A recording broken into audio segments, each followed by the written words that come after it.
Good morning, good morning. Napaganda ng umaga. Ang verse po natin ngayon ay matatagpuan sa Kawikaan 6 to 10. Subukan po natin, medyo mahaba. Ang sabi po dito, no, kayong mga tamad, tingnan ninyo at pag-aralan ang pamumuhay ng isang langgam. Kahit walang namumuno, nag-iipon sila ng pagkain sa panahon ng tag-araw at panahon ng anihan upang may makain sila pagdating ng tag-ulan.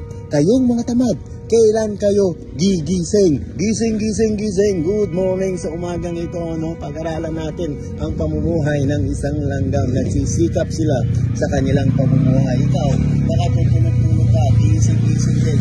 Pag may time, napakaganda ng umaga. Kaya simulan natin ang araw na ito sa salita ng Diyos upang makita natin ang pagtatagumpay sa ating buhay pag palagi natin pinag-aaralan ang kanyang mga salita. So, tingnan natin, mamuhay tayo katulad ng isang langgam kahit walang namumuno.